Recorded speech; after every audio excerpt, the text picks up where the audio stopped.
What's going on, guys? Welcome to week number 13 preview video. In this one, we've got Camu's recruiting board, Broken Arrow, and Odessa State, so let's get into it.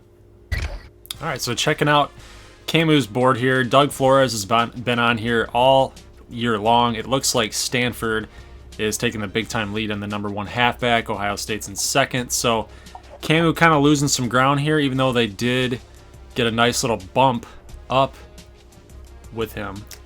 Yeah, he burned that visit, so we're way behind. I don't think we're gonna get him. If they can stay in the race with him until the off season, that's gonna be big time because we're gonna spend a lot of points on him. Yep, and Rory Stronghead, one of your players, he is number 2 for Kansas A&M.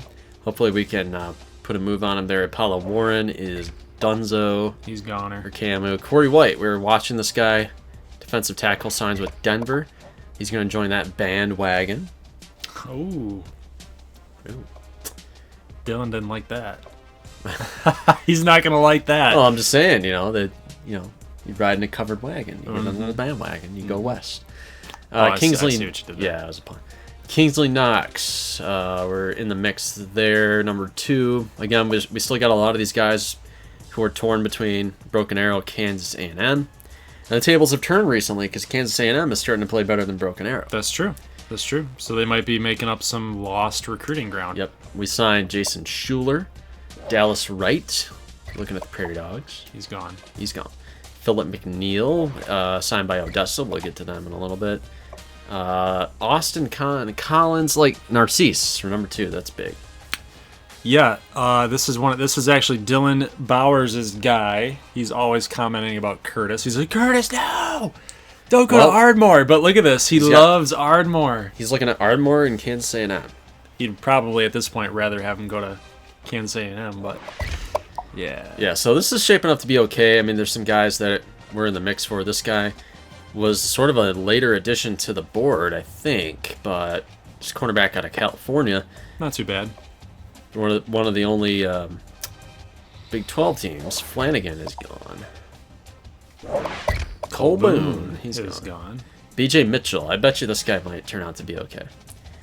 Jason Brown, he's kind of a newer guy. We're putting some points on him. Although, I mean, when you think about it, wide receiver, not really a pressing need for the Amber Wave. Some guys down here.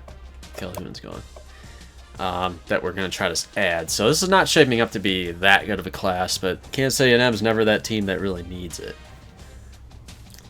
All right, we got a couple visits. Tim Miner is a punter, and Chad Keller. Now, you guys have been following this. You know that Odessa's kind of having a rocky season, not having that good of a year. However, one thing to take note of if you're a Dust Devil fan is that the recruiting class is off the chain right now. Yeah, it is. It's insane right now. The Nate Galveston sweepstakes were currently being led by Odessa, which is interesting because they've already signed David Murphy.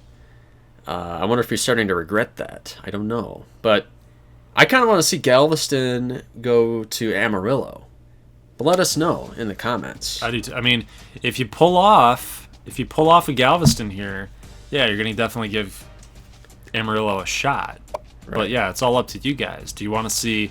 Well, I mean, Nate Galveston, the guy who created Nate Galveston, yeah, he's going to probably want him to go, well, I think he wanted Shreveport, if I recall. But yeah, I mean, Shreveport is a little behind. They still got a visit coming up, so that'll help them. Yeah. But that might be too late. Who knows? That might be too late. You got a 4-star athlete, Griffith, looking at Amarillo. Quan Alexander he's lost ground. Now looking at Amarillo as number 1. And we had all these bonus points, all these leftover points to spend after signing everybody. Yeah. So we're like, why not go after some of these guys that are undecided? So we just sort by percent lock, go for the lowest guys, and see if we can make a move. And we're going to try to go after Steve Norton and Brent Guerrero. So I don't know if it's going to pay any dividends. It's just at this point, why not? I mean, this class is insane, though, guys. I mean, these 69, 60s, these high 60s, mid to low 70 type of players, this is probably the one team that's had the most signings out of the Big 12 team builders. Yeah, and they have a lot of pressing needs. across the board on defense. I think playing time's a big draw. This guy I've been trying to follow quite a bit, Rhett Sutherland. I don't know. I'm just interested in Little Rock or Odessa. I don't know. Don't know where he's going to go, but that's where we're at right now. I mean, still, we got some points to spend on some of these lower guys. But go big or go home with the rest of these dudes. I know. I think it's going to be it's a good class for, and they need it. They need something positive to come out of the season. Kind of a funny trend, actually. But look at this. All these prospects scheduled for Broken Arrow. Dunlap, Knox, White, Jones, Barber. The list goes on and on and on and on. This is a big week for Broken Arrow. I think they're going to kill it this week. And they're going to play Little Rock. So I think that's really, I mean, it's a must-win game. And more ways than one. Because they play Ardmore the following week. And they're probably not going to beat Ardmore. That's a big Oklahoma battle. It is a rivalry game. Ardmore probably needs that for the recruiting trail for a lot of guys that are in Texas and Oklahoma. Since Broken Arrow is also in Oklahoma, but I mean, look at the board right now. There a lot of times they're in second, sometimes in first, third. They're going to need a lot. They're going to need this win big time. And Smith and Mendoza. Hopefully that'll turn into a combination, a positive combination down the road. And I wanted to get Calhoun, so maybe this will be enough, plus that visit. Maybe we'll leapfrog Kansas again. I just like that name, so I just want to get him. John Paul Calhoun. So I think this is shaping up. Good class for Broken Arrow. Not too many updates, because we've known, I think, for a while that these guys have been committed to the Wranglers. Yep. It's just a matter of trying to beat out Kansas A&M for some of these offensive linemen. Well, Feintis 9 kind of set the tone for Broken Arrow commits, and I think because he was their first commit outside of Buster Smith. Yep. So when those two guys signed, all these other guys are probably thinking like, "Oh, okay, so Broken Arrow is serious. It's a destination. It's a destination. Let's get it." So I think that these two teams, Odessa State and Broken Arrow, look out for them in the next maybe 2 seasons to take a big step forward. All right, so injury report. Jamie Day is coming back from a broken tailbone. He was out for a long time. Yeah, he was out for quite a bit. But the only reason I'm highlighting this is because Nebraska State is taking on Amarillo. They're going to have to face off against a pretty good guard, my friend. Right. Ardmore totally healthy. And the Nebraska State update, Cameron Willis with that abdominal tear. Wow, so it's worse than they thought. They only thought he was out for the game, but he is questionable. So we don't know if he can make it this week. Dude. We're really hoping Rooney's ready to go. Well, go ahead. I mean, Swan is not going to be back for the rest of the year, so it's going to be tough. It sounds like it's going to be extremely tough, especially, I mean, but think about it this way. Silver lining here. Trevor Rooney is pretty much doing the same thing as Cameron Willis just would give you. So, I mean, are you really he losing anything? He led us to victory last week. He beat Midland State. He did. So, are you really losing anything here? Probably not. Nope. And that's it, folks. All right, guys, let's check out the top 25. And what do you know? Denver Tech is number 1. The first time in pretty much our whole entire series for Team Builder, because we've had a number 1 team in the first season. Yeah, Denver, man, I mean, a 7-point win over Amarillo with the backup quarterback was enough to leapfrog Ohio State. But as you can see there, I mean, in terms of points, pretty close. So no clear-cut number 1, but as long as these two teams win out, I mean, that's your national title game. But, I mean, that's a big if, because as of right now, they're on track to play Ardmore in the Big 12 title game, which means if you knock off Denver, Dun, da, da, da. you could be in the mix. Yeah, which is exactly what I want. I want to get this done, guys. I need to get into a national championship. I've never had that with you guys yet. A natty. Oklahoma State does drop to Texas. They fall down. North Carolina getting no love here at 10-1. I always like to bring up North Carolina. And UCLA's behind a stack of 2 lost teams as well. Dude, they need to be ahead of Miami. They're 10-1. Yeah, I'd say so. And you got some 4-loss teams here too. A lot of FCC love here. And And no Big 12, as you can see yet again. ACU is 27th, and they're getting close. McAllen getting some votes. Maybe if they beat Ardmore, I'm sure they'll be in the top 20 by then. If they could beat the number 4 team in the country. But that's a tough task. It's an extremely tough task. If you do say so yourself. Yes. I mean, if ACU wins this week, they're playing Camu. They will finally crack that top 25. Gosh. All right, Heisman watch, folks. Kerryon Johnson. Still going nuts. Still in that lead. Timmons went up.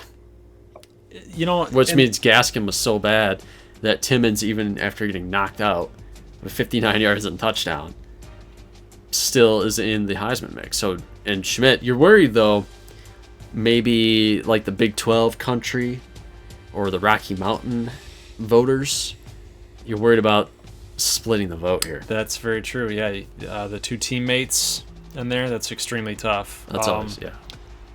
All right, players of the week, folks. Big 12. Oh yeah! Getting some love here. Woo! That's nice. Marcus McCullough with 2 interceptions. Have you ever gotten any recognition? I'm going to roll through this and see if any of your players have gotten player of the week. No. I don't think they have. I don't think any of my players have. Yeah, I got Pekoski. Yeah, it was just a couple weeks ago. Yeah, I don't remember these. But yeah, Kay Wilson has only gone over 300 yards, I think 2 or 3 times this year. And then defensively, we play solid. We play team defense, but we've never had an insane performance like that. I mean, I guess I wouldn't even call that an insane performance. It's just 2 interceptions. It's pretty good. Yeah. All right, and we're going to take a peek here at the BCS just to see if anything is different. Miami is a little bit higher than their coaches poll ranking. I was concerned about you, though. I'm seeing if you were maybe 3 or 5, but you're still there at 4. Still 4 and 6. Denver's still there at 1. Gotta like that. Maybe ACU's down here. Yeah. Yeah, there you go. The computers know what's up. Okay, All right. Week 13, everybody. Here we go. Let's get it underway. The picks coming in hot. Yeah, let me know who you guys have here. Tough game to pick. No, not really. Who are you going with? Nebraska State. Even with Rooney? Even with Rooney. Nebraska State. And the reason I say that is I might take that back. Turnover differential. Yeah, we're horrible. Both teams are in the negatives. That means anything can happen, folks. Well, the big thing here is that you are playing over your head. A little bit. C minuses across the board. B pluses for Amarillo. And you guys are kind of similar when it comes to offense and defense. It's going to be a close game. But I think if you were able to knock off Midland State, this shouldn't be any problem to you at all. Just run the football with Monson and Pritchett. Take care of the football if you're Rooney. Yeah, running's always been an issue, though. I don't know. You guys should be fine. All right, next game up. McAllen Matadors at the Ardmore Thunderwolves. Yeah. This is going to be an offensive shootout. Should be. Well, it kind of sucks because we should have planned this out a little bit better because Apollo Warren is visiting us, and he's a linebacker, so he's going to want to see this defense play well against the number 1 offense. The number freaking 1 offense in the nation. Yeah, it's going to be tough. Hopefully he looks at that like it's a challenge, though.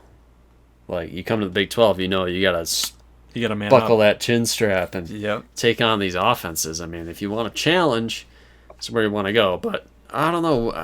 How do you think you're going to handle McAllen's offense with Carmichael? If they keep throwing those underneath throws and they keep trying to throw screens, then yeah, we should be fine. But if they're chucking it to Carson Jackson and Paris McMillan I mean, it's going to be tough to.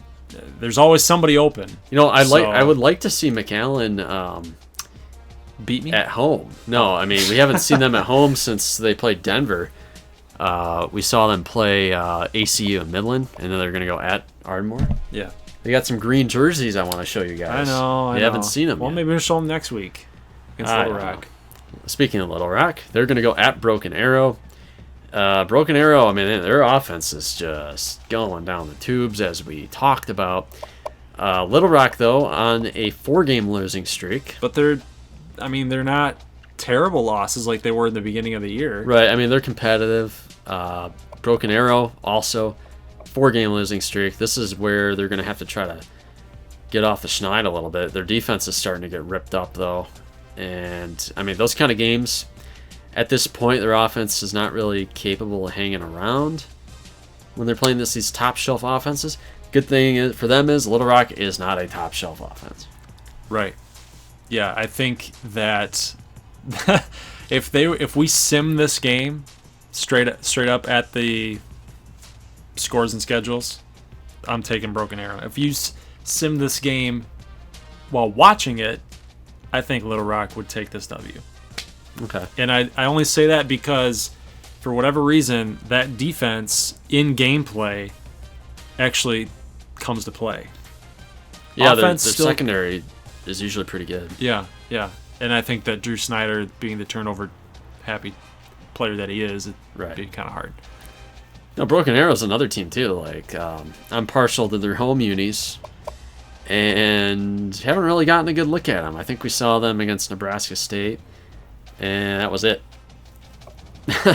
So maybe we'll see more next season. Broken Arrow in the burnt orange, or that color.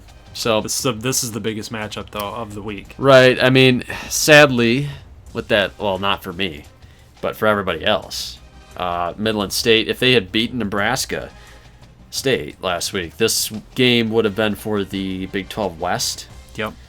Because they would own the tiebreaker with Denver. But with that loss, now they are 2 games behind Denver, and they need Denver to lose twice to close out the year, which I think we know is probably not going to happen.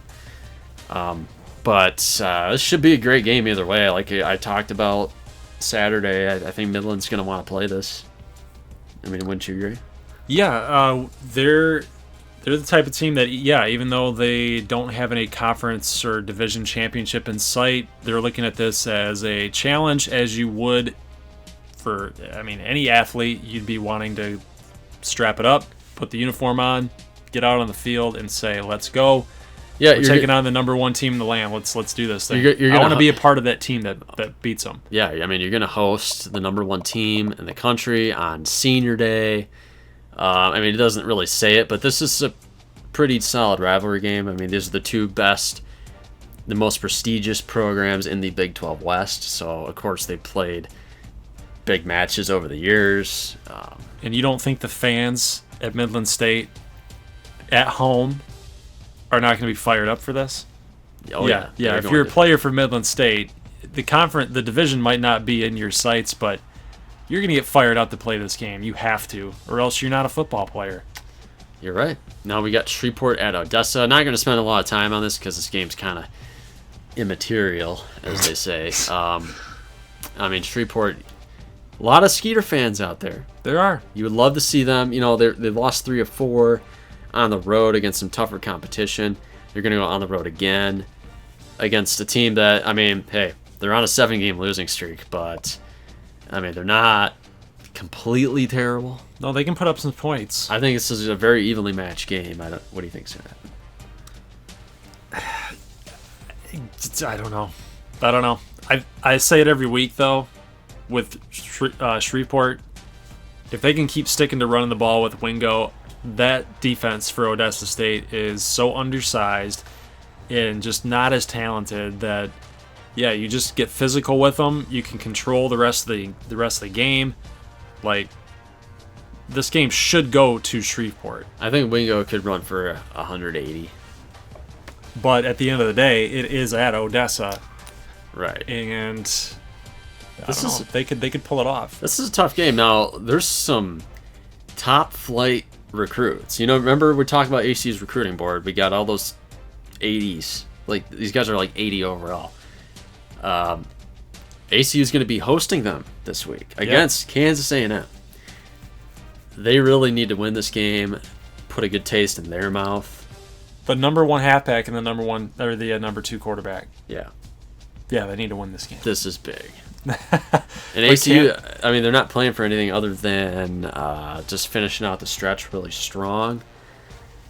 Do you think Kansas A&M has a chance? They're not going to go down lightly. Yeah, that's for sure. The only thing with Camu in this game, they have to use ACU's aggressiveness to their advantage. Meaning, you got to play smart. You got to be able to make those reads and hit the holes that are open.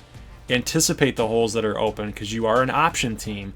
This defense is really good and they're really fast. So they're going to close those holes up very quickly. So you have to make the right calls as soon as you're getting ready to hand the ball off. Yep. All right, let's make our picks really quick. You start. Nebraska State, Ardmore, Little Rock. Ooh.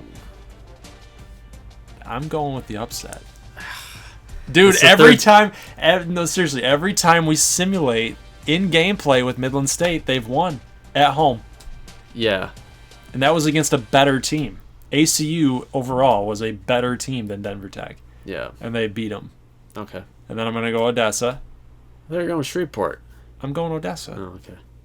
And then I'll go ACU. So I'm going... All right. I'm going Holmes. I'm going everybody home except for Little Rock and Nebraska State. All right, I'll go Amarillo. I don't trust Rooney. I don't think he can win this game. I think Amarillo's defense is going to pose a challenge. I will go with the Matadors in an upset. I think Carson Jackson's going to burn me. Yeah, I really do, actually. Which will knock you out of the national title race. Yeah. Not for the Big 12, though. He'll still be alive. And then I'll forever hate McAllen. Yep. They need a marquee win. They've lost every game that's been big for them. Yeah. They've beaten everybody they're supposed to, and then every game where it's like, maybe... No, they've lost it. Broken Arrow will get the win. Bowl eligible. I'll go Denver. I think they're going to be fine. I think they'll coast. Wow. Okay. All right. I'll say this is tougher than Shreveport should win. I mean, Wingo should approach 200 yards rushing. I just think Odessa is due for a win. That's what my thought process was. At home, I think they'll get it done. And Kansas A&M at ACU, potential lightning round game. We haven't really seen ACU in a couple weeks. Yeah. So it might be a good idea to check in with them, but they're going to host Camu. I say give it to ACU. Good picks. We should note whose senior day it is. It's senior day for ACU. Senior day for Midland. Not for you yet. All right, so that's going to be it for week number 13 preview video. You guys leave a like if you like this video, and make sure you hit that little red button for a subscribe or my logo in the bottom right hand corner, and make sure you turn those notification bells on so you'll never miss a NCAA football team builder video upload. Did you have anything else to add, sir? I was just going to make your picks in the comments because we always read them. We do read them. I try to do my best to respond to all you guys, unless I got something like really funny to say or something substantial, like, you know, something good. Otherwise I just say, what do you like. Yeah, but we always appreciate all the feedback. Yes. I'd like to, because I mean we've been kind of busy lately. It's kind of hard to juggle a lot of these things, but you know, as far as storylines go, player storylines, we'll pretty soon maybe we'll start taking your storylines into like we'll throw something out there and have you guys come up with something. You know, yeah, get a little more interactive on that wavelength. We did that for a little while, yeah, near the beginning, yeah, just to try to get something going. Yeah, but yeah, you're right. It's been a busy past couple weeks. Yeah, I'm just thinking about everything that's been going on. It's been crazy. Baseball, buying a house eventually. Yeah, you've been working a whole lot, so just on a little personal level with you guys right there. A little open door, open book. But yeah, just appreciate you guys we're coming by. We're gonna up the interactivity. Yeah, in different ways pretty soon. This stuff happens. This stuff happens to every creator on YouTube. Eventually life catches up with all of us, and you got to roll with the punches, do the best you can. Try to stay consistent every week, Wednesdays and Saturdays. That's our thing.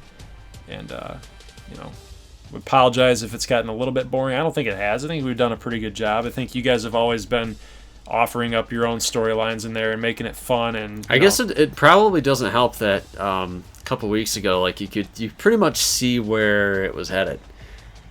You know what I mean? How's that? Well, like when you beat ACU, that was about it for the East, and then even Denver, the way they're just rolling, they're steamrolling everything. Well, that happens in real life college football all the time, though. Like the closer you get to the end, yeah, you're able to predict what's going to happen.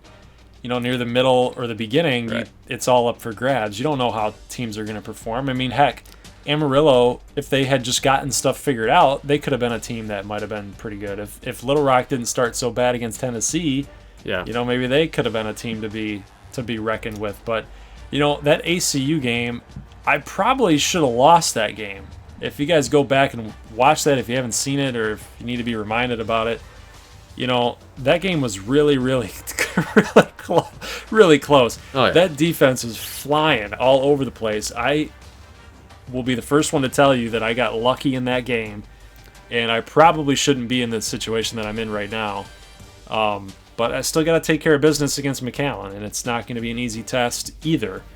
And then, you get past that, and you still got to play Denver Tech in the championship game. I think that's the big one. That's the big kahuna. That's not going to be easy either. So none of these storylines are predetermined. It's all up for grabs.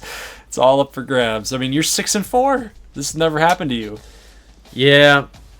We're probably going to be 6-6. Don't say that. I don't know, though. Don't say that. You got this. I'm picking the Prairie Dogs. You guys picked the Prairie Dogs, too. That's all we got for this one. I'll see you guys in the Saturday video. As always, peace.